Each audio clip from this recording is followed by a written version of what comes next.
참여 예수님, 인천에서 왔습니다. 김현우 바오로 신부입니다. 만나서 반갑습니다.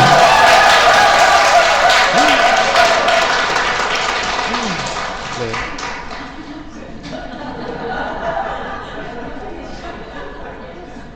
제 팬들이 와 있는 것 같아요. 예. 그 어떤 분들이 저한테 신부님들이 너 왜 맨날 인사가 인천에서 왔습니다. 그럼 내가 어디서 왔는데 별로 뭐 딱히 뭐 제가 사실 참미 예수님하고 끝낼 수도 있죠. 근데 어떻게 보면 약간 제가 거는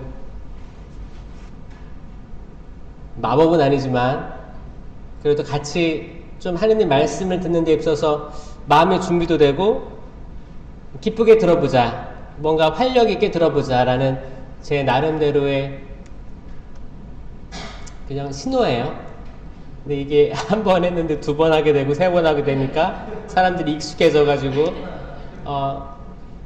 했어요. 근데 저는 전 개인적으로 좋습니다. 그리고 제가 어디서 왔는지를 확인할 수 있고, 그리고 궁극적으로 우리 모두는 다 에덴에서 온 거예요. 하느님 나라에서 온 겁니다. 영적으로는 에덴에서 모든 인류는 에덴에서 출발한 거예요. 그리고 이제 선과 악을 알게 하는 나무의 열매 선악과를 먹고 추방되면서 원죄를 가지게 된 거죠. 그게 원죄예요. 그러니까 우리 모두는 원죄를 가지고 있다고 가톨릭 교회에서 말하잖아요. 세례를 통해서 원죄가 끊어지는 거고 그걸 경험하게 된 거예요. 근데 한번 원죄로부터 죄를 사함 받았잖아요. 세례를 통해서. 근데 왜 계속 죄 사함을 요청하는 고해성사가 있냐? 이렇게 물어보는 사람도 있어요. 이건 어떻게 이해를 해야 되느냐? 그 원죄는 일단 태어나서 가진 우리 본죄가 아닙니다. 본죄. 본죄는 내가 직접 죄를 지은 거고 원죄는 내가 지은 죄가 아니에요. 죄의 경향성이라고 합니다. 죄의 경향성이 있기 때문에 그게 아이든 어른이든 똑같아요. 인간은 다 죄로 기울어지려는 경향성을 가진다. 이게 육체의 약함이죠. 이걸 일단 세례로 끊고 그 다음에 일단 인간은 영원한 존재가 아니잖아요. 만약에 영원한 존재였다면 원죄를 끊으면 영원히 죄가 없겠죠? 근데 우리는 육체를 가지고 있고 유한한 삶을 살기 때문에 항상 몇 월, 며칠, 몇 시, 몇 분에 죄를 짓는 사람이고 그리고 몇 월, 몇 시, 몇 분에 죄를 사하는 고해성사를 청하는 존재가 되는 거죠. 시간에 매여 있다는 거예요. 이게 때론 가슴 아프게 들릴 수도 있지만 이게 은총이다. 큰 축복이라는 걸 알고 신앙생활 하는 거예요. 그래서 고해성사 할 때마다 다시 그 원죄를 없앴던 세례 때의 지위로 다시 돌아가게 된다. 이게 천주교 교리입니다. 다시 세례 때로 회복되는 거예요. 고해성사 하면 다시 세례 때, 첫 고해했을 때로 시작되는 거예요. 다시 돌아가고, 다시 돌아가고, 다시 돌아가고. 여러분들 지금 그런 시기를 보내고 있죠? 특히 이제 사순시기 쭉 지내오면서 그랬을 거예요. 주님 감사합니다. 또 이렇게 전례력으로 이런 시기가 와서 내가 더 당신에게 나아갈 수 있고 자리에 앉아서 성찰할 수 있고 이런 시기 주심에 감사드립니다라고 기도하는 거죠. 근데 그런 기도를 할 때 우리가 서글프게 주님 이 죄인을 너무 사랑하셔서 십자가에 달려 계시고 이렇게 완전히 고통으로 이입될 수도 있겠죠. 그런 경험들도 있었을 거예요. 지난 과거의 시간 돌이켜보면 그런 시간도 필요할 때가 있습니다. 그런 시간이 하느님이 허락해 주시면 그런 시간이 가능할 거예요. 근데 때론 우리가 그걸 경험했음에도 불구하고 때론 새심증에 걸릴 때가 있어요. 우리가 고해를 봐도 찝찝한 거예요. 그래서 같은 죄를 계속 반복해서 고해하는 사람도 생기고 사순시기만 되면 완전 우울 모드로 가는 사람들이 있어요. 때로는 습관일 수도 있고 내 의지로 약간 강박을 심어주는 걸 수도 있거든요. 하지만 이 미사 성제 안에서 모든 전례력이 다 여기 돌아다니는 거예요. 한 번의 미사. 이 미사 성제 안에서 기적이 이루어지는 거예요. 결국에는 영성체로 우리에게 주어지는 거잖아요. 이 영성체가 뭐예요? 부활하신 예수 그리스도예요. 이거는 전례력에 상관없이 항상 매 미사 때마다 이루어지는 완전한 제사입니다. 완전한 제사. 그러니까 우리가 사순식이라고 해서 더 침울하고 항상 우울하고 그럴 필요가 있어요? 없어요? 없어요. 단식을 하더라도 머리에 뭘 바르라고 했어요? 기름 바르라고 했어요. 지금 말로 따지면 뭐예요?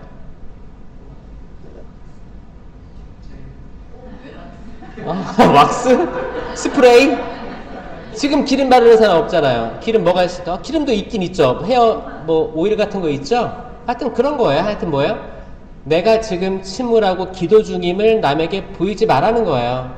그러니까 뭐예요? 굳이 그렇게 강박을 가질 필요가 없다는 거예요. 자유롭게 기도하시면 돼요. 기쁘게 하셨으면 좋겠어요. 전 내적 기쁨이 충만했으면 좋겠습니다. 뭐 코미디 프로를 보듯이 뭐 깔깔깔 할 필요는 없겠지만 이 기쁨이란 거면 내적 기쁨이 있는 거예요. 그냥 뭐 항상 뭐 사순식인데 하하하하 하고 돌아다니면 약간 좀 떠난 것 같잖아요. 그거 말고 내적 기쁨은 내가 지금 성체를 모시러 가는 이 전례로 가는 게 너무너무 행복한 거예요. 그리고 내가 주님의 성체를 모실 수 있고 언제든지 미사 시간이 안 맞으면 다른 성당 갈 수도 있고 이 기쁨이에요. 내가 주님과 합일되는 순간, 내가 에덴으로 다시 들어가는 순간, 너 어디 있느냐? 라고 하느님께서 말씀하시죠. 저 당신이 두려워서 숨었습니다. 이것보다 너 어디 있느냐? 저 생명나무 앞에 있습니다. 이 말을 하게 되는 거예요. 그 에덴 이야기는 많이 들었죠? 많이 아시는 분이 있을 거예요. 창세기 핵심은 생명나무다. 계속 제가 얘기하는 거예요. 왜냐?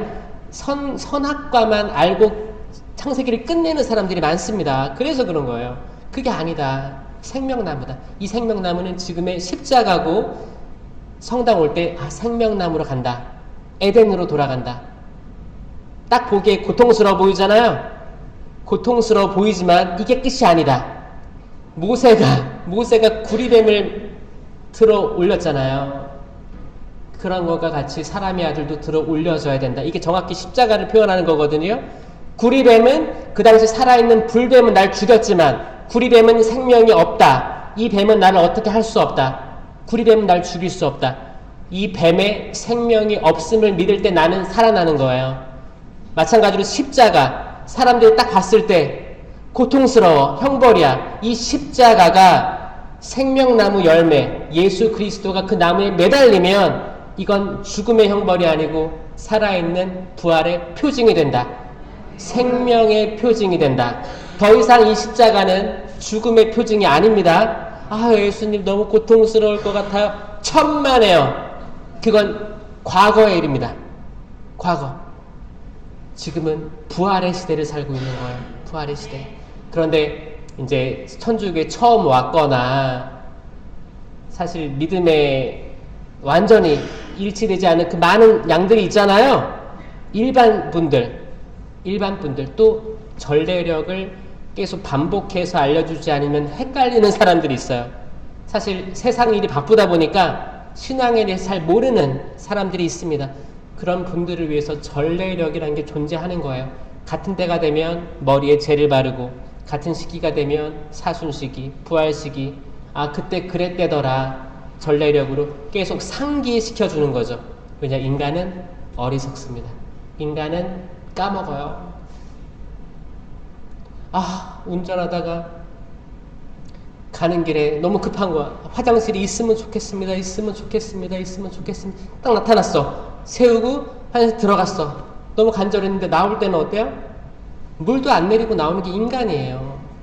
갈 때는 간절했는데 이렇게 또 간절한 사람 들어오려면 물 내려놔야 될 거 아니야. 청소해놔야 될 거 아니에요. 근데 내가 일 다 봤으니까 그냥 나가는 게 인간이라고요. 인간은 망각의 동물입니다. 어쩔 수 없어요. 그걸 받아들이고 겸손하게 주님께 나아가겠죠. 저는 여러분에게 오늘 유다에 대해서 얘기하려고 그래요. 유다.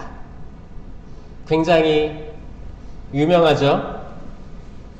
여러분들은 유다를 어디까지 아세요? 팔아먹었어요? 얼마에 팔아먹었어? 얼마? 은전 30냥?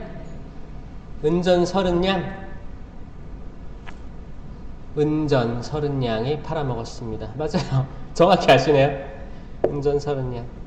팔아먹었다가 은전을 받았죠. 이걸 자기가 좋은 데 썼어요? 잘 먹고 잘 살았어요? 어떻게 했어요? 다시 돌려줬죠. 그 수석 사제들은 다시 돌려받았어요? 아니요. 땅바닥에 내리치고 간 거예요. 네? 유다는 그 돈을 받았지만 다시 돌려주고 자기가 취하지 않았습니다. 이 은전 30냥을 보면 저는 구약 성서가 떠올라요. 뭐가 떠오를까요? 혹시 아시는 사람 있나요? 유다 이스카리옷의 은전 30냥을 보면 나는 구약의 어떤 성경이 떠오릅니다. 저는 똑같은 이름인 유다, 창세기의 유다가 떠오릅니다. 아브라함과 이삭과 야곱의 12아들 중에 유다가 있었어요? 없었어요? 유다가 있었습니다. 그 유다가 나중에 유다 지파가 되는 거잖아요. 12지파가 되는, 이스라엘 12지파가 되는 그 중에 유다가 있어서 유다가 신기한 게 형제들을 설득해서 뭐라고 했어요? 요셉을 팔아버리자. 우리가 죽인들 무슨 우리에게 이득이 있겠느냐. 저희 오는 이스마엘인들에게 팔아버리자라고 유다가 그걸 얘기하는 거예요. 다른 형제들은 뭐 죽이자 말자 살리자 했었는데 유다는 그 표현을 씁니다. 창세기 37장이에요. 26절 27절. 유다가 형제들에게 말하였다. 우리가 동생을 죽이고 그 아이의 피를 덮는다고 해서 우리에게 무슨 이득이 있겠느냐. 자, 그 아이를 이스마엘인들에게 팔아버리고 우리는 그 아이에게 손을 대지 말자. 사실 이 팔아버림으로써 요셉의 생명을 살린 아들이 유다입니다. 그렇기 때문에 유다 지파가 살아남은 거예요. 이거 없었으면 안 됐을 거예요. 그래서 나중에 솔로몬 시대 때 이스라엘 왕국이 둘로 분열되죠. 북이스라엘, 사마리아, 남유다, 예루살렘. 유다 지파가 살아남는 거예요. 북이스라엘은 멸망합니다. 북이스라엘은 10개 지파였어요. 남유다는 2개 지파밖에 없었어요. 남유다만 유다인으로 되는 거예요. 유다가 살아남아요. 구약의 유다가 이스마엘인들에게 돈을 얼마 받았어요? 요셉을 팔아버릴 때 은전 20냥이었어요. 그때는 은전 20냥이었어요. 20잎에 팔아버리고 살리긴 살렸지만 팔아버렸다는 거죠. 그리고 이제 신약에 와서 신약에는 30냥을 주고 예수님을 팔아버립니다. 약간의 유사성도 있고 약간의 다른 점도 있는데 굉장히 묵상할 거리다. 같은 유다 이름이 반복되고 팔아버림. 인간이란 뭘까? 인간은 잘 팔아버리나요? 우리 남의 이름 잘 파는 것 같아요, 사실. 팔 수만 있다면 우리 남편이나 아내 팔고 싶어요? 팔 수만 있다면 내 자녀라든지 부모님 팔고 싶어요? 때론 그런 악한 생각이 들어올 때가 있지 않아요?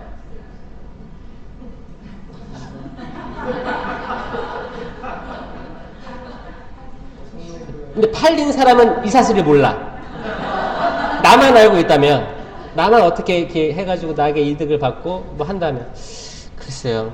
인간은 이 배신과 죽음, 이 모든 상처, 오해, 나의 기대에 미치지 못함, 이 모든 것들이 인간은 산 것 같아요. 그리고 여러분들은 대도시 안에 살잖아요. 대도시는 왜 대도시예요? 저는 그렇게 생각합니다. 그 돌아온 탕자가 아버지의 재산을 달라고 했어요? 달라고 했어요. 그리고 돈을 받아서 앞으로 아버지가 죽게 되면 다가올 가산을 미리 땡겨 받았어요. 미리 땡겨 받고 나갔죠. 그럼 큰아들은 안 받았어요?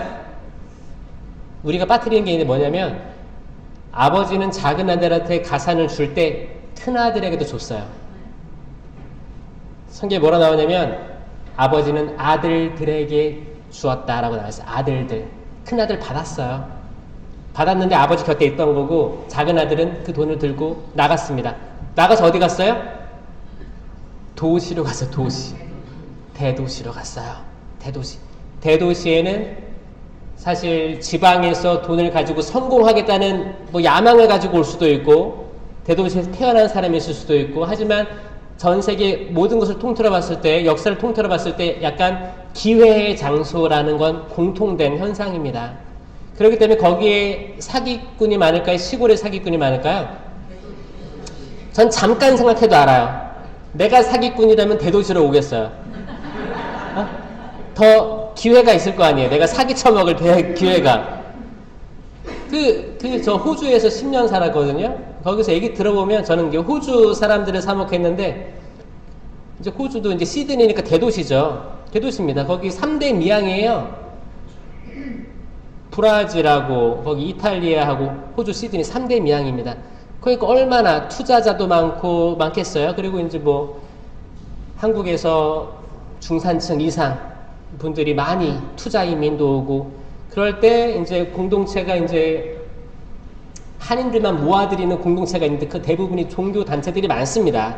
개신교도 있고 전주교도 있고 그럴 때 이게 가만히 있어도 자기의 대상자들이 모이는 형국이에요. 만약에 사기꾼의 마음들을 가지고 있는 사람이라면 마찬가지예요. 동남아시아 많은 분들이 많은 신부님들이 그런데 가요. 이제 공동체가 있으면 가잖아요. 뭐 미얀마, 방글라데시, 뭐 이렇게 자카르타, 막 필리핀 가서 있으면 대부분 첫 이민을 준비하거나 처음 유학생으로 왔다가 이제 뭐 한다면 그들이 외롭고 정보를 얻으려면 언어를 현지인처럼 못하니까 얻을 수 있는 곳이 커뮤니티입니다. 커뮤니티. 그런데 가면 별의별 일이 다 있어요. 아마 해외 경험하신 분도 있을 수 있을 것 같고 자녀들도 해외에 있는 분들이 있을 것 같아요. 대부분 그분들이 조금 더 남들보다 빠르게 성공하고 싶고 정보를 얻고 싶으면 아마 그런 공동체들이 들어갈 겁니다. 그럼 거기에 악한 나쁜 마음을 먹고 있는 사람들은 가만히 있는데 그물에 사람들이 걸리는 형국일 수도 있어요, 없어요? 있어요. 잠깐만 생각해봐도 알아요. 거기에는 배신이 있고 배신하기 전에 친근함이 있겠죠. 뭐 기브 앤 테이크가 있을 수도 있고 그리고 거기에서 신뢰를 바탕으로 합니다. 이 세상에 지금 사기가 폰지 사기가 처음에 그걸로 시작되죠. 처음에 이제 뭐 할당된 금액을 돌려주잖아요. 그 신뢰를 쌓잖아요. 그러다가 어떻게 해요? 나르잖아요. 날라가는 거예요. 날라가. 또 이거를 소송으로 한다고 해도 수년이 걸리기 때문에 이 수년 동안 내가 마음고생하는데 그냥 포기. 이런 케이스가 엄청 많다는 거예요. 우리가 적을 알고 나를 알면 다 이기는데 사실 적들에 대해 잘 모르는 거예요. 적들에 대해 잘 몰라요. 그리고 우리는 마음이 한없이 착하고 좋은 사람이고 싶어 하기 때문에 더 취약합니다. 악은 기가 막히게 알아요. 기가 막히게 알아요. 그래서 악에 대해서 우리는 우리 인식을 열어놔야 됩니다. 지금 21세기 전 세계 모든 교회의 공통점은 이 시대에 악은 없다. 정신질환이다. 악마는 없다 더 이상. 지금 때가 어느 때인데 악마 이야기하고 있냐라고 하지만 악은 있습니다. 악은 있습니다. 악이 있다는 걸 인지하고 적을 알려고 할 때 우리는 적으로부터 싸움을 이겨낼 수가 있다는 거예요.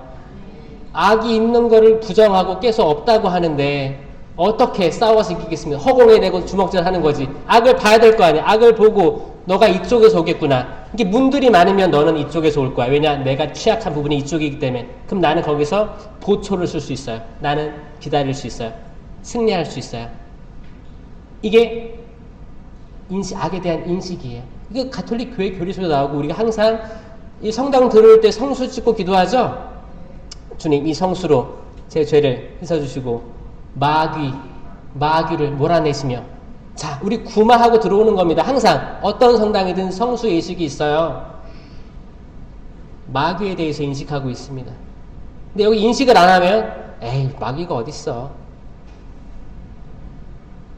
신부님도 제의 입을 때, 제의를 입을 때, 개두포를 할 때 마귀의 세력으로부터 구하는 기도를 하고 합니다. 신자들이나 사제나 똑같아요. 거룩한 곳에 들어올 때 소구마를 하는 거, 소구마 예식. 그리고 우리 주님의 기도할 때 항상 구마합니다. 악에서 구하소서. deliverance from evil, 이 영어 문장을 보면 deliver예요. deliverance 하는 거예요. 그러니까 구마예요. 구마. 뭐뭐로부터 구하는 거예요. 구함 받는 거예요. 이 기도를 계속하고 있는데 아니, 악은 없어요 라고 말하는 게, 이게 사실 가톨릭 교회를 잘 이해하지 못하는 분들이 하는 거예요. 그럴 때 우리가 해야 될 건 뭐냐? 안타깝지만 악은 있고 성경의 모든 역사가 이 성령과 악령에 대한, 축복과 저주에 대한, 생명과 죽음에 대한 이야기입니다. 이 신명기의 말씀, 생명과 죽음, 축복과 저주를 너희한테 내준다, 선택해라, 이 자유지의 선택에 대한 모든 이야기의 집약체가 성경입니다. 이보다 깔끔한 게 어디 있어요? 모든 성경을 다 읽어보십시오. 결국에 생명과 죽음에 대한, 자유의지의 선택에 대한 이야기입니다. 결국에는 생명나무의 열매인 생명을 내가 먹어야 되는 거고, 여기에 대한 계시록이 써 있는 거고, 먹게 해주리라. 그 권한을, 도성으로 다시 돌아갈 권한을 얻고 성문을 지나쳐 생명나무 열매를 먹게 해주리라. 이게 요한묵시록 22장이에요. 요한묵시록 마지막 장에 이게 있는 거예요. 모든 책에는 시작하고 끝이 있고 서론, 결론에 이 본론의 핵심이 담겨져 있다. 창세기, 요한묵시록의 핵심은 생명나무다. 그러니 이 생명나무가 지금 가톨릭 교회 전례에서 핵심인 이 성찬의 전례, 성체 때 온다는 거 아니에요. 여기까지 그 연결고리가 이해가 되시면 미사 드리는 게 바뀌어집니다. 이게 그냥 단순히 상징성이 아니고 실체 변화된 예수 그리스도의 몸이다. 예수 그리스도의 몸이면 십자가에 달려 계신 예수님을 내가 모시는 거예요. 내 먹는 거, 맛보고 눈에 보이는 건 성체, 제병이지만 맛도 똑같아요. 맛도 없을 거예요. 근데 이 안에 내부가 완전히 바뀌는 실체 변화된다. 이게 생명이더라. 생명. 이거를 내가 인식하고 모시는 것과 인식하지 못하고 모시는 게 하늘과 땅 차이더라. 내가 미사 보고 왜 나의 삶은 바뀌지 않는가? 그럼 내가 이거를 인식 부족했기 때문에. 인식이 부족하면 어떻게 성령께서 역사할 수 있어요? 알지 못하면 없어요.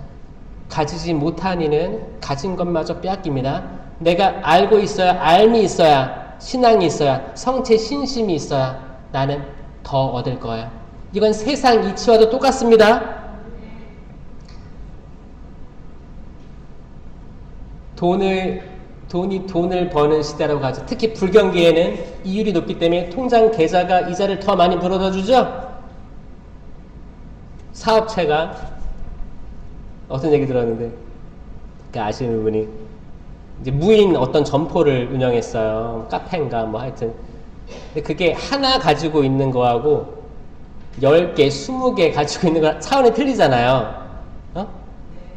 돈을 물어다 준다. 사업이 사업을 물어다 준다. 내가 가진 능력을 물어다 주는데, 이게 신앙에서도 너무 좀 안타깝지만 하느님께서 하시는 것들이 이 사실 자본주의와 아주 무관하진 않습니다. 그 뭐 사도행전 시대 때는 모든 것들을 다 나누었다. 약간 사회주의 느낌도 나지만 사실 가진 이는 더 많이 갖고 풍요로워지고 가지지 못한 이는 가진 것마저 빼앗길 것이다. 이건 신앙생활에 적용됩니다. 신앙이 있고 코로나 시기 때 보세요. 내가 가졌어요. 신앙적으로 풍족하고 나의 성경에 대한 지식도 커. 그러면 그때 나는 더 많은 성경에 대해서 공부할 시간이 있었고 집에서 못 나가니까 성경 볼 시간이 충분했습니다. 더 많이 찾아보고 공부하고 내가 부족했던 것들을 깨칠 수 있는 시간들이 되었다는 거예요. 근데 코로나 오기 전에 이미 내가 뜨뜨미지근한 신자였어요. 그럼 어떻게 됐어요? 코로나가 왔을 때 완전히 냉담의 길로 갔습니다. 완전히. 나 진짜 평상시에 성당 잘 모르겠는데 왔다 갔다 하는데 뭐 레지오, 프레시디움 있다고 해서 왔다 갔다 하는데 기쁘지가 않은 거야. 그런 상태였다가 뭐 성체 모시라고 하니까 아멘 하고 모셨어요. 그러다가 코로나가 왔는데 나오지 말래. 와우. 나오지 말래요. 그러면 어떻게 해요? 가진 자들은, 그 당시에 영적으로 가진 자들은 너무 슬퍼했어요. 슬퍼했고 주교회의의 방침에 반대했었어요. 안 됩니다. 닫으면 안 됩니다. 이런 사람들이 있었는가 반면에 어떤 사람들은 와우. 그러면 뭘 해야 되지? 주말에 뭘 해야 되지? 열심히 다른 데로 나갈 생각을 했다는 거예요. 가진 것을 싹 앗아갔어요. 누가? 악마. 저는 그 사람들이 악해서 그런 거 아니라고 생각합니다. 악마가 가져가는 거, 악마가. 어떤 씨앗은 돌밭에 떨어지고 어떤 씨앗은 가시덤불, 길바닥, 새들이 쪼아먹었다 그랬죠? 싹 가져가는 거야, 싹. 있던 게 아예 없던 게 돼버렸습니다. 유다, 전 처음에 유다 이스카리옷 예수님께서 뽑으실 때 그는 좋았을 거라고 생각합니다. 예수님을 따를 정도였으면 자기가 가지고 있던 것, 자기가 하고 있던 것들을 다 내려놔야 됐었기 때문에 일단 그 첫 마음은 저는 좋았을 거라고 믿어요. 여러분들 그렇죠? 어떤 사장님, 저는 이제 외국인을 맡고 있어요. 외국인, 한국에서. 이제 호주 선교하고 와가지고 주교님께서, 이제 제가 이주민으로 살았기 때문에 이주민의 마음을 잘 이해할 수 있겠다 해서 저 이제 인천에서 인천 항도 들어가고 외국인도 담당하고 있는데 사장님한테 이런 얘기를 들었어요. 그 사장님이 운영하시는 그 중소기업에 외국인 노동자가 없으면 안 돌아간대요. 근데 거기서 어떤 필리핀인가 스리랑카인가 그 외국인이 오한마 알아요? 오한마? 망치 큰 거. 오한마를 찾는데요, 오한마. 근데 거기가 사실 이 사장님은 한국 사람인데 되게 최대한 잘해주려고 노력을 많이 하고, 근데 그 안에서 많은 외국인들도 같이 있고 한국 사람들 껴있으니까 무슨 일이 있는지 잘 모르죠. 근데 최대한 잘해주려고 노력을 하는데 이렇게 분노를 참지 못하고 오한마를 막 찾아 헤매는 그런 모습들이 있다는 거예요. 이상하다는 거예요. 좀 이렇게 정신적인 감정, 좀 뭔가 마음의 상처라든지 되게 불만족스러움 이런 것들이 있지 않을까 막 그렇게 얘기를 했대요. 한때는 이제 한 번은 오한마 무슨 오한마를 왜 찾는 거 아무도 없는데 여기 근데 건설 현장이고 거기 물품도 많기 때문에 위험하지 않을까. 그래서 너 왜 자꾸 오한마를 찾냐? 왜? 무슨 일이냐? 그러니까 이제 그 친구 외국인이 한국말을 잘해요. 그 친구가 이제 얘기를 해줬대요. 오한마가 아니고 엄마 찾는다고, 엄마. 엄마 찾는다고. 엄마 보고 싶다고. 엄마. 저는 그 얘기 처음 듣고 사실 우리가 가진 선입견이 있거든요. 선입견을 가지고 있으면 전혀 그렇지 않은데도 그런 식으로 부정적으로 해석을 이미 선취를 합니다. 이게 언어의 한계예요. 언어의 한계. 우리 언어는 사실 완벽하지 않습니다. 누구 귀에 들어가도 다 똑같지가 않아요. 그리고 발음도 다 틀리죠. 억양도 틀리기 때문에 다 한계가 있어요. 그리고 내가 뭐 카톡에다 뭘 써 보냈는데 이거를 받는 사람은 이거를 오해를 할 수 있어요, 없어요? 오해할 수 있어요. 내가 그 사람과 가지고 있는 어떤 인간적인 관계라든지 과거의 어떤 경험, 그리고 이 사람에 대한 선입견 이런 걸로 한 문장 날라오면 나 무시하나? 라는 생각이 들 수도 있고 오해를 할 수 있습니다. 그게 또 특히 단톡방이야. 그러면 더 그래요. 아니 이 사람은 정신이 있는 거 없는 거 이런 걸 왜 단톡방에 보내? 내가 평가도 해요. 사실 별거 아니거든요. 별거 아닌데 여기서 많은 일들이 사실 일어나고 상처도 받고 그런 관계들이 사이에 정 떼고 싶은 적도 많아요. 언어란 게 그래요. 저 호주에 있을 때 동기 이제 손님 신부님이 와가지고 제가 이제 커피를 시켜주려고 하는데 저는 그때 제가 모르던 용어였어요. 커피를 시키는데 저는 커피 시킬 때마다 뭐 플랫 화이트나 이제 영국식이죠. 우유 많이 따른 커피라든지 뭐 롱블랙, 이제 아메리카노죠. 이건 미국식이고 호주식은 이제 롱블랙이라고 해요. 롱블랙이라든지 뭐 이런 거밖에 안 시켜봐가지고 제가 몰랐던 단어였는데 숏블랙이란 커피가 있더라고요. 숏블랙은 이제 그거예요. 에스프레소 더블샷 그런 거예요. 숏블랙은 작은 블랙이에요. 롱블랙은 긴 블랙이고 그래서 숏블랙이 있다는 거예요. 그래서 숏블랙을 시켜달라는 거예요. 그래서 제가 숏블랙, can I have 숏블랙 please? 뭐 했겠죠? 잘 못할 때 영어 했는데 뭐가 나온지 알아요? 핫초콜릿 나왔어요. 핫초콜릿. 초콜릿이 나왔어요. 초콜릿. 그래서 제가 그때 느낀 게 뭐냐면 나는 내 마음은 숏블랙을 시킨 건데 초콜릿이 나왔네. 그래, 언어라는 게 이게 참 그렇다. 한국에 있는 많은 외국인들도 얼마나 언어에 대해서 언어 때문에 상처받고 오해를 받을까. 또 한국 사람들 많이 해외에 나가 있는데 그 자리에서 얼마나 소통이 좀 안 돼가지고 오해들이 있을까. 그러면서 제가 더 집중하게 된 게 사실 심령기도였어요. 제가 언어에 대한 한계성을 느끼고 나니까 언어가 완전하지 않다. 인간 언어가 완전하지 않다는 걸 체험하고 나니까 심령기도에 대해서 얼마나 큰 은사였던가를 다시 깨달으면서 심령기도의 약간 대중화라기보다는 약간 좀 심령기도에 대해서 들으면 불편하지 않는 그런 운동을 좀 전개하고 싶은 거예요. 왜냐? 이거는 사적 계시에 나온 거 아닙니다. 사적 계시라고 하면 성모님이 나오거나 이렇게 있죠? 공적 계시예요. 성경에 나와 있는 겁니다.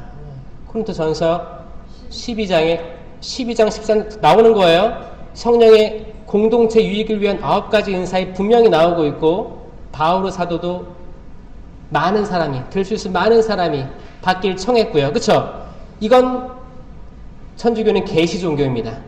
이거는 사적이 아니고 공적 계시이기 때문에 더 자신 있게 이야기할 수 있는 거예요. 사적 계시들로 얼마나 많은 사람들이 혼란에 빠졌습니까? 물론 좋은 것도 있어요. 근데 그 좋은 것은 어떻게 식별하냐? 이 사적 계시가 공적 계시를 더 도움을 줄 때 인정되는 거지. 사적 계시는 사실 없어도 무방합니다. 공적 계시로 완전한 계시가 이루어진 거예요. 그건 성경 한 권이에요. 성경. 그래서 저는 성경에 집중하자. 우리가 성경을 나 좋은 거, 나 싫은 거를 따로 구분해서 취했단 말이에요. 취사 선택할 게 아니고 성경은 공적 계시 그 자체이기 때문에 성경을 읽고 성경에 있는 모든 것들을 받아들이자. 왜 천주교는 개신교한테 성령에 대해서 빼앗기고 있는가에 대해서 제가 많이 성찰을 하게 된 거예요. 왜 성령을 내주고 성모님을 그 우위에 두려고 하는가? 그게 아니고 당연히 성모님 중요하죠. 근데 진정한 참된 성모 신심의 그 시작은 성령 쇄신이 돼야 됩니다. 왜냐? 삼위일체 하느님이에요. 하느님을 어떻게 인간 성모님과 비교할 수 있겠습니까? 삼위일체이신 하느님, 삼위일체이신 예수님, 삼위일체이신 성령입니다. 성령에 대해서 이야기를 하고 있는 거고 그 성령을 가득히 제한된 육신에 받아들이고 있었던 인간 성모님에 대해서 더 생각할 그 그림이 되는 거예요. 그 순서가 되는 거예요. 시작은 성령이에요. 그리고 성령에 대해서 알고 성모신심을 할 때 더 이게 포괄적으로 이해를 할 수 있는 거지. 아니, 제가 좀 안타까운 게 성모신심에 대해서 열심히 한 분들 좋아요. 그런데 때론 이분들이 이 우선순위를 잘 헷갈릴 때가 있어요. 내가 지금 프레시디움이 있으니까 미사 가야지 가 아니고 미사 가야지 하고 미사를 드리고 오늘 프레시디움 있지? 가야지. 아니 내가 오늘 프레시디움 발표를 해야 되니까 성당 가야겠다. 그리고 프레시디움이 없는 날은 성당에 안 갈 때가 있다는 겁니다. 잘못됐죠? 이상하지 않아요? 그런 것들. 성당에 오면 이 성체성사는 완전한 예수 그리스도, 삼위일체이신 하느님이잖아요. 이거를 내가 모시니까 성체신심, 성령신심은 하느님 심심이기 때문에 모든 것에 우선되어야 되는 거예요. 이것보다 마리아가 그 위에 올라가 있으면, 아니 개신교에서 천주교는 마리아교래라고 해도 할 말이 없는 거 아니겠습니까? 아니죠. 그러니까 성당 밖에서 성모상이 있으면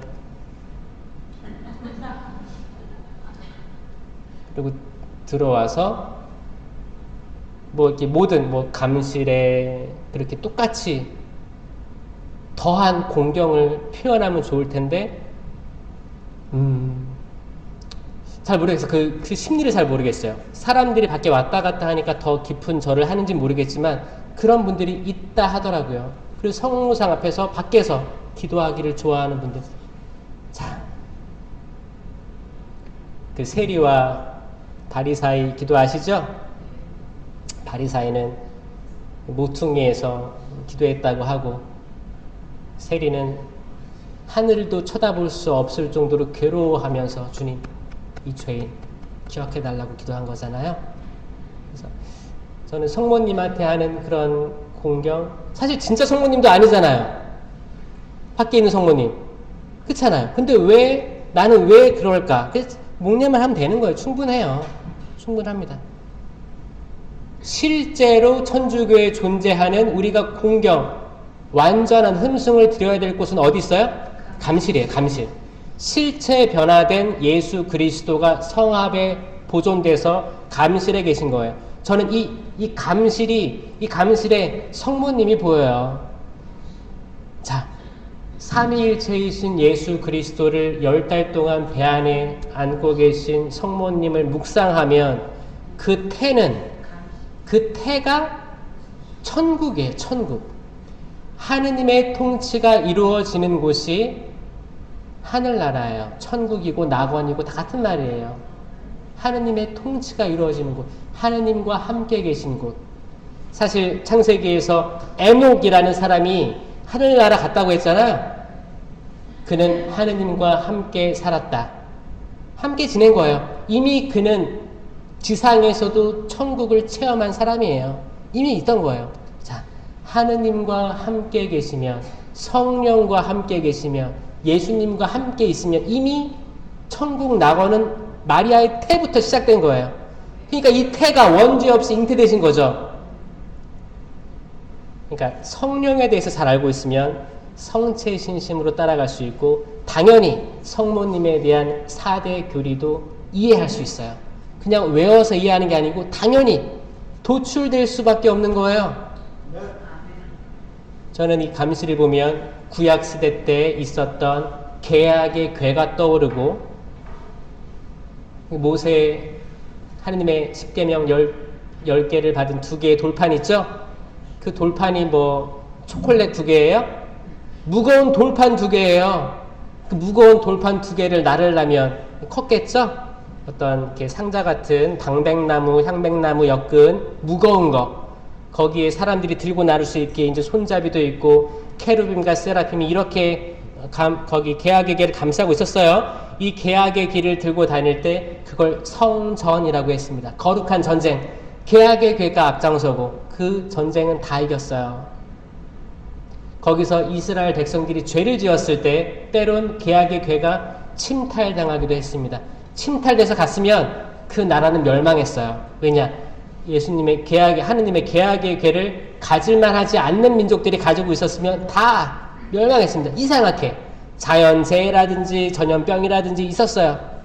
이스라엘 백성은 전쟁을 잘하는 강한 민족이어서 그랬던 게 아니고 개학의 괴, 하느님과 함께 있으면 이길 수 있었습니다. 그 말씀이 들어있던 개학의 괴가 지금으로 따지면 말씀은 주님이에요. 주님입니다. 말씀이 사람이 되신 거죠. 성체가 지금 그 자리를 차지하고 있는 거예요.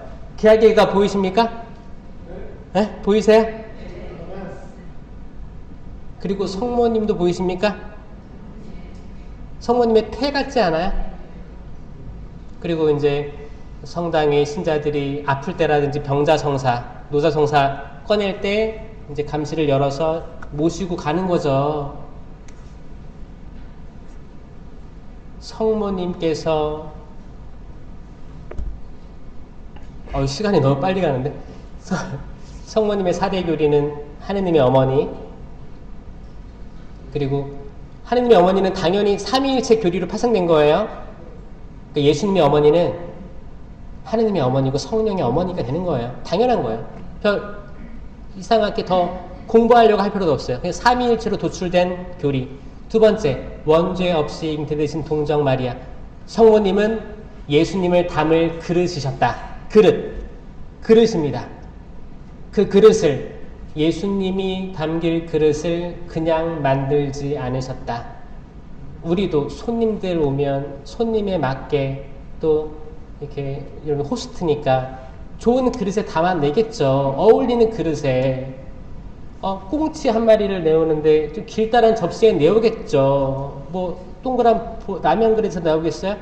맞는 거, 내가 좋아하는 그릇, 여기에 어울리겠다, 그럴 거 아닙니까? 성모님은 그릇입니다. 그릇이에요.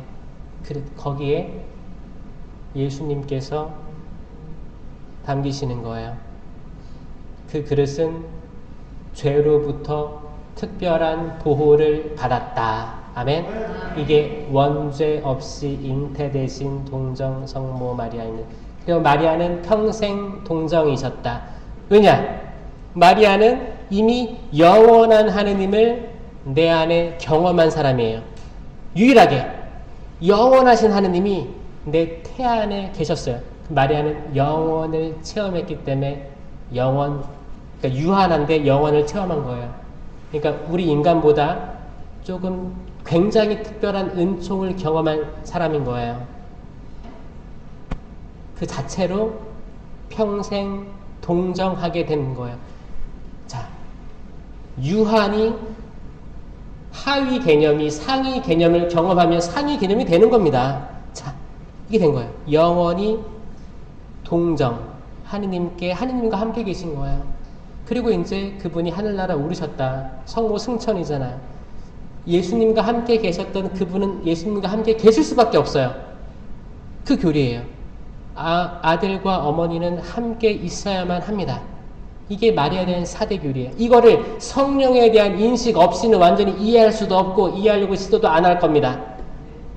그래서 저는 어딜 가도 얘기하는데, 만약 지금 사적 계시에 대해서 많은 이야기들이 나오고 그렇다면 공적 계시로 돌아가야 된다. 그 공적 계시 중심에 삼위일체이신 하느님이 있고 삼위일체이신 예수님이 있고 삼위일체이신 성령이 있다.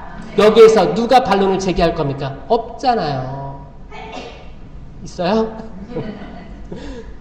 그거예요. 우리는 중심으로 돌아가야 됩니다. 중심으로 돌아가야 돼요. 다시 유다로 돌아가서 유다가 이제 30냥에 팔고 예수님께 입을 맞춥니다. 뭐 입을 맞췄는지는 확실히 몰라요. 이제 마테오, 마르코, 루카, 요한에서 마테오만, 루카 복음만 입맞춤을 했죠. 유다야, 너는 입맞춤으로 사람의 아들을 팔아넘기느냐라고 했습니다. 그리고 이제 복음사가마다 다르게 얘기하는데 악마에 대해서 얘기하는 게 요한복음입니다. 만찬때의 일이다. 악마가 이미 시몬 이스카리옷의 아들 유다의 마음속에 예수님을 팔아넘길 생각을 불어넣었다. 요한 13장 2절. 루카도 악마에 대해서 얘기합니다. 여긴 사탄이에요. 사탄이 12제자 한 가운데 하나로 이스카리옷이라고 하는 유다에게 들어갔다. 루카 22장 3절.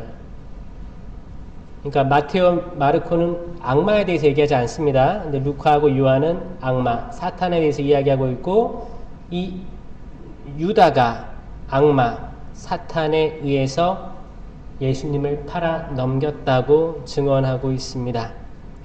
유다가 그 빵을 밟자 사탄이 그에게 들어갔다라고 얘기했습니다.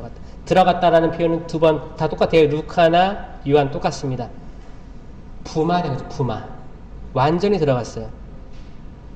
내가 하려던 일을 하여라. 그러니까 저는 유다의 구원은 어떻게 얘기하십니까? 유다가 구원 대상자예요? 아니에요?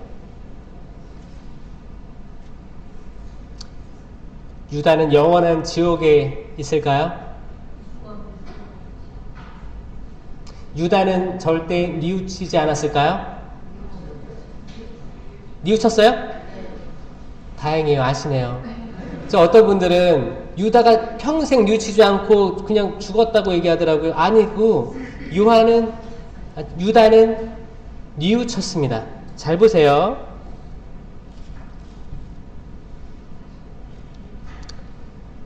유다는 뉘우쳤어요.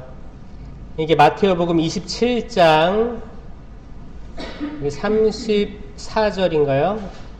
그때 예수님을 팔아넘긴 유다는 그분께서 사형 선고를 받으신 것을 보고 뉘우치고서는 그 은돈 30잎을 수석 사제들과 원로들에게 돌려주면서 말하였다.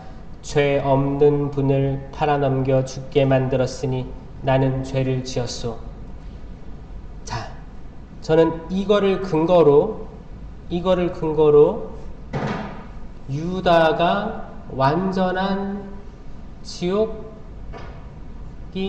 아닐 수 있겠다라고 저는 생각합니다. 나는 죄를 지었소 라는 표현은 성경에서 딱 2번 등장합니다. 굉장히 명료한 나는 죄를 지었소. 이거는 다윗이 했던 말이었어요. 나탄이 얘기하니까 나는 죄를 지었소 라고 핑계대지 않고 자기 죄를 고백했어요. 유다가 그랬습니다. 나는 죄를 지었어. 지금 이 사순시기 때 필요한 우리들의 자세죠. 유다는 그 은돈을 성전 안에다 내던지고 물러가서 목을 매달아 죽었다라고 표현되고 있습니다. 이 뉘우치는 것까지는 너무 좋았다는 거죠. 그렇죠? 그리고 이제 그 유다가 겪었을 마음의 동요라든지 상실감이라든지 죄책감이 어마어마하게 밀려오는데 이건 성령에서 오는 게 아닙니다. 사실 악령이죠. 악이에요. 악입니다. 그러니까 혹시나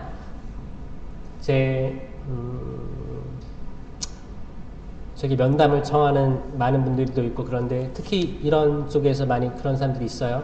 정신이 완전히 무너진 분들, 희망이 없는 분들, 잠깐 얘기 들어보면 알거든요. 저는 뭐 경중을 따져가지고 면담을 허락하거나 안 하거나 합니다.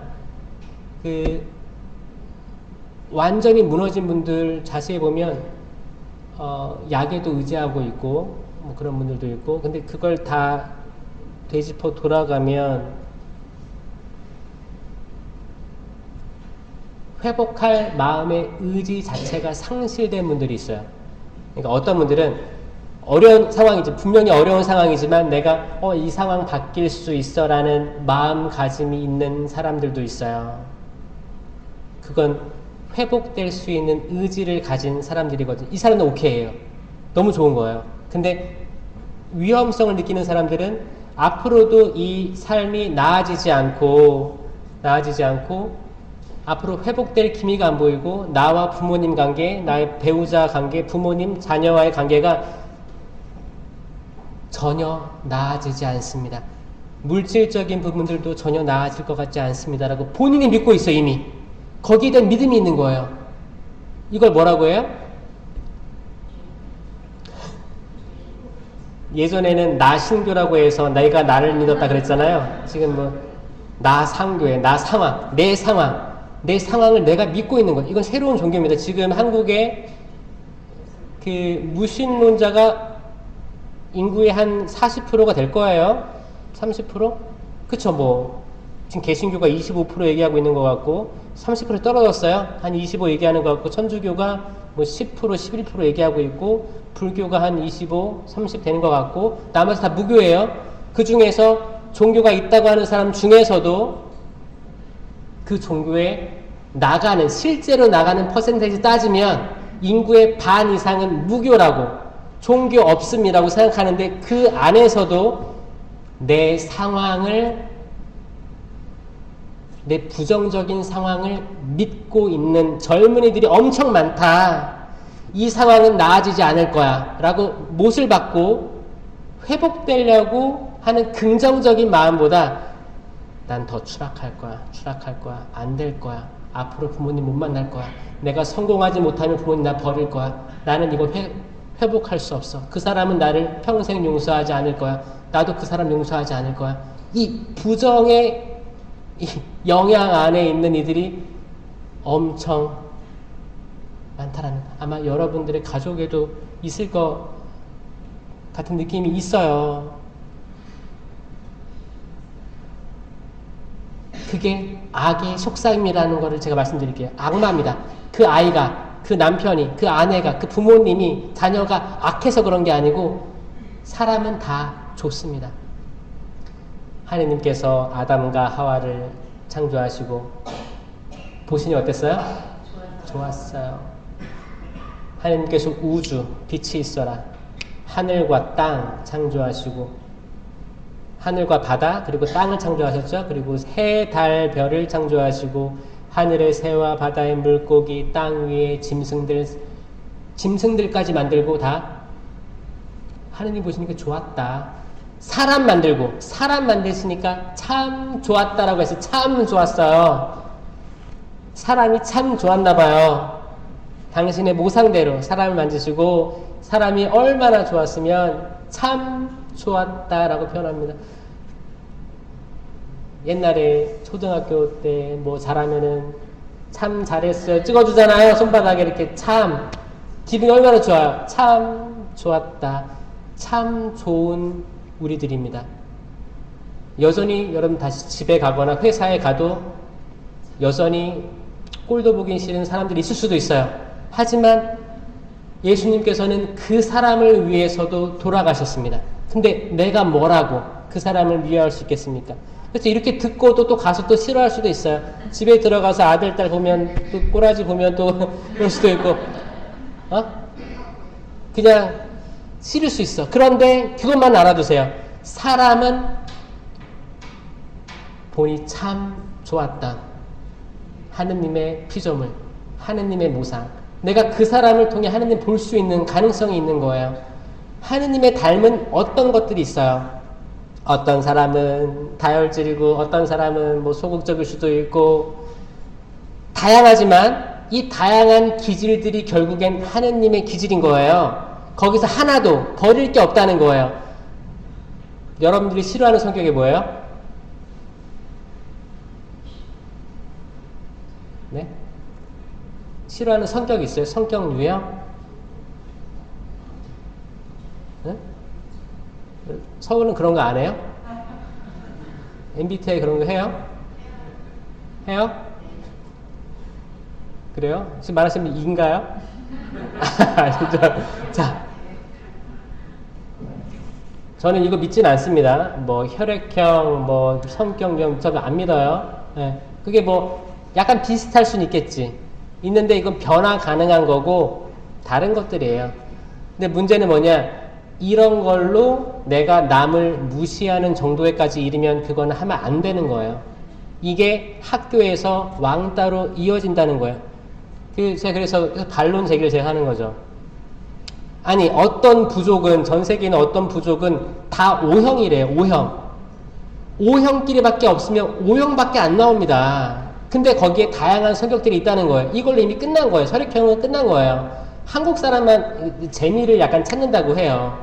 작은 일에도 우리가 너무 인생에 재미가 없으니까 그런 걸로 재미를 찾아서 어찌나 할 말이 없으면 카페에서 오랜만에 만난 친구 성경 얘기라든지 건설적이고 긍정적인 얘기할 시간에 성격 타령하고 있는 거예요. 성격. 그렇게 대화 주제가 한정되어 있는 게 이렇게 바쁜 삶을 살아가면서 그 안에서 깨알 같은 재미를 추구하는 사람이 한국 사람들이래요. 약간 재밌긴 재밌잖아. 근데 그 재밌으려면 누군가는 유명하거나 되게 누가 봐도 좋은 혈액형이나 그 성격 유형이 아닌 그 어떤 누군가는 힘들 수 있습니다. 폭력이 될 수 있어요.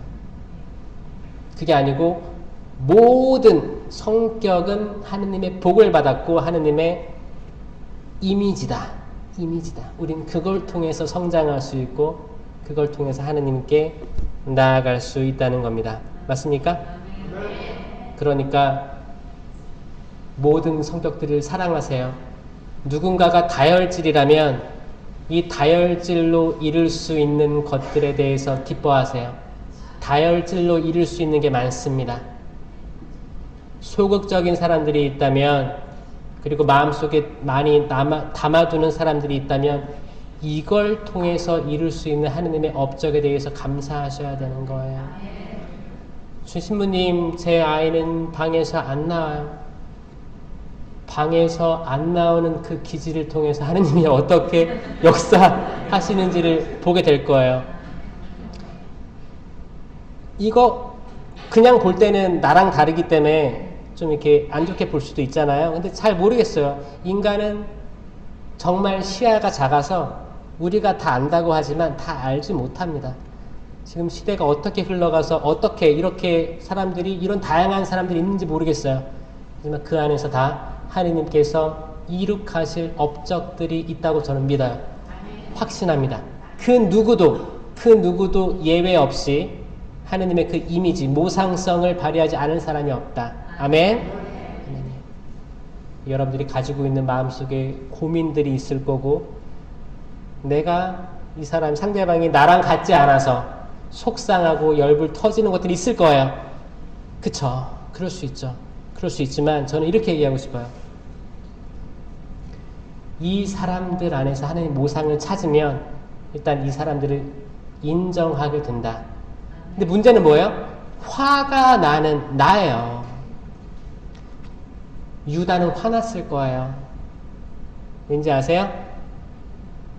이 사건 바로 전에 라자로가 부활한 소생한 사건이 있었거든요. 라자로, 마르타, 마리아는 한 집안 사람입니다. 예수님의 친구였어요. 예수님께서 자주 가서 쉬었다가 또 음식도 드시고 가셨어요. 그 중에 라자로가 죽었죠. 예수님은 거기에서 멀리 계셨어요. 선생님이 계셨더라면 제 오빠는 죽지 않았을 거예요. 사흘 만에 죽은 이를 살렸습니다.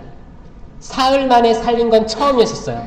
그 전에도 예수님을 살렸지만 죽은 지 얼마 안 된 사람 살린 거였어요. 사흘 만에 시체 냄새가 나는 사람을 살린 건 처음이었기 때문에 모든 유다인들이, 모든 사람들이 다 모여들었어요.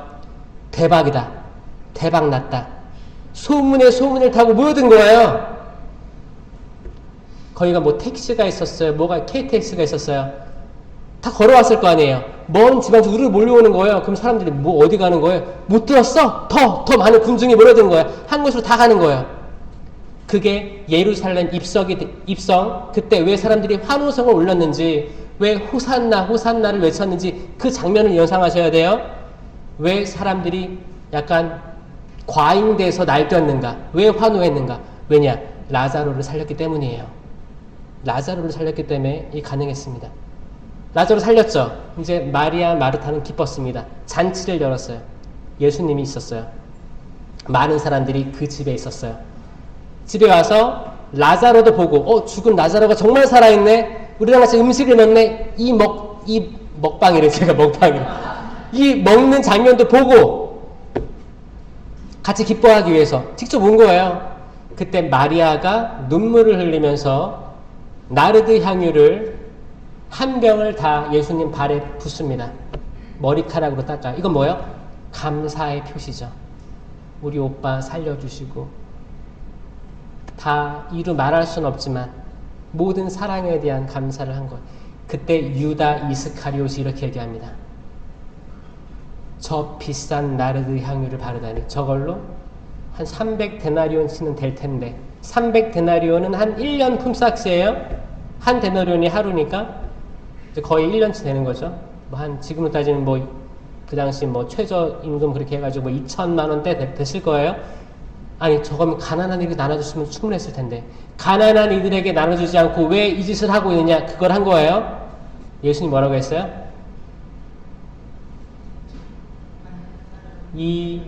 그쵸. 더 많이 용서받은 사람은 더 많이 사랑한다. 적게 받은 사람은 적게 사랑한다. 그리고 내 장래일을 대신하는 것이다. 장래일을 위해서 하는 것이다. 그러니까 내버려둬라. 유다는 막으려고 했지만 예수님은 하라고 했어요. 유다 서운했을까요? 안 서운했을까요? 그 사람 많은 데서, 그 좋은 자리에서 핀잔을 얻었습니다.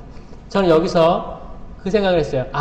약간 서운함이 생겼을 때 거기로 악이 들어간다고 생각합니다. 서운함은 문이다. 문이 열리는 거예요. 내가 남편으로부터, 아내로부터, 자녀로부터 무슨 말을 들었든, 그게 신부님이 됐던, 어떤 단체장이 됐던, 어떤 말을 듣고 내가 서운해하면 악은 으르렁거리는 사자처럼 앉아있다가 그 약점으로 비집고 들어올 겁니다. 결국엔 그 사람을 죽이려고 할 거예요. 그게 악의 흐름이더라. 하지만 유다는 나중에 뉘우치는 모습을 보였더라. 제가 바라는 건 예수님께서 십자가에 달려서 돌아가시고 저승에 가시어 사흘날에 죽은 이들 가운데서 부활하셨다라고 믿고 있죠? 저승이 어디예요? 맞습니다. 아멘. 여기 아는 분들이 있네요. 저승은 지옥이 아닙니다. 지옥이 아닙니다. 저승은 지옥이 아닙니다. 저승이란 말은 옛날 고송소라고 했고요. 림보, 영어로 림보라는 개념입니다. 예수님이 다시 천국문을 열기 전까지, 천국문을 연 때가 예수님의 십자가의 죽음과 부활 승천이에요. 그러니까 그 전까지는 닫혀 있었습니다. 천국문이 닫혀 있을 때 의인들이, 구약에 또 예수님 돌아가시기 전까지 의인들이 있을 거 아니에요. 많은 잘 사는 사람들, 거룩한 사람들이 있었을 거 아니에요. 의인들이 천국문이 열리기를 기다렸던 곳이 고성소라고 합니다. 그곳이 저승이에요. 저승. 자, 그러면 예수님이 돌아가신 다음에 지옥에 가셔서 사흘 만에 부활하셨어요? 아닙니다. 천국문이 기다리기를 원했던 그 의인들을 한테 내려가서 위로해 주시고, 그게 아브라함의 품이에요. 아브라함의 품. 그 부자와 라자로 얘기하시죠? 그 아브라함의 품을 다 가서 그들을 위로하시고 하늘로 올라가시면 천국문을 열어주신 거예요.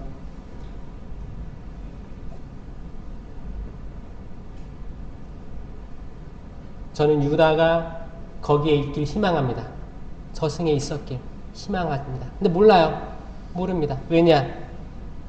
그는 팔아넘겼고 뉘우쳤지만 자살했기 때문에 사람들의 손가락질을 받습니다. 근데 저는 자기 자유의지가 아니고, 자기 자유의지의 선택이 아닌 세상 때문에, 환경 때문에 어떻게 할 수 없는 상황에서 내 던져진 일도 많이 봤어요. 저는 거기에 하느님의 자비가 있다고 생각합니다. 만약에 그가 죽기 직전에 이렇게 된 것을 뉘우치고 회개하면 전 그 구원 모른다고 생각합니다. 그래서 이게 예전에만 해도 이제 정서적으로 자살자에 대해서는 이제 장례미사가 허락되지 않았었어요. 이제 이게 좀 바뀌었죠? 바뀌어서 허락됩니다. 구원은 모른다. 예요. 그 사람의 구원을 판단해서 죽은 사람에게 또 죽임 당하지 말자. 죽은 사람에게 또 내 손가락질해서 내가 살인자가 되지 말자. 이게 아닙니다. 저는 그 저승에 유다가 있었길 라는 생각이 드는 거예요. 지금 이 시대를 살 때 우리 모두가 유다가 될 수 있거든요. 이거 우리 얘기거든요. 여러분이 예수님 팔아먹을 때가 많아요, 적어요? 그겁니다. 그거를 아시는 분들은 축복입니다. 저도 그러거든요. 저도 예수님을 팔아먹을 때가 있는데 이건 우리 모두의 얘기인 거예요. 유다의 마음을 내가 공부하면서 나도 그럴 수 있겠는데 내 남편, 내 아내, 내 가족 이야기인데 그 정도로 묵상이 되신 분들은 축복입니다. 우리가 이 시대의 유다일 수 있습니다. 죄를 짓고 뉘우치고 죄책감으로 극단적 선택에까지 이를 수 있는 존재가 우리 인간이라는 거예요. 그런 인간을 위해서도 예수님이 십자가에 못 박혀 돌아가셨어요. 그런 인간을 위해서 예수님께서 발을 닦아주셨어요. 유다는 예수님께서 발을 씻겨주셨어요. 빵도 나눠주셨어요. 그 빵을 들고 밖에 나간 겁니다. 성찬에도 초대받았고 발 씻김도 초대받으니 하지만 예수님을 배반하니 그 누가 여기서 자유로울 수 있겠습니까? 우리도 이 성찬의 식탁에 왔지만 빵을 들고 나갔을 때 하는 우리 행실들 보면 유다보다 더하면 더했지. 시몬이 아니에요. 자존심 상해요. 전 유다보다 100배 낫습니다. 천만에요. 천만에요. 전혀 절대 그럴 수가 없습니다. 그 나의 위치를 받아들이고 그게 겸손이잖아요. 그랬을 때 하느님께서 얼마나 더 좋은 것들을 주시겠습니까? 저는 여러분들이 성령 하느님께서 모든 것들을 일깨워 주시기를 바랍니다. 그래서 지식의 말씀은 사, 지혜의 말씀은 사, 믿음, 기적, 치유, 신령한 언어, 예언, 해석, 식별, 이 공동체 유익을 위한 9가지 은사 베풀어 주시길 바랍니다. 특별히 안수 때 신령한 기도하면서 안수 받으시기 바랍니다. 아멘. 잠시 묵상하시겠습니다.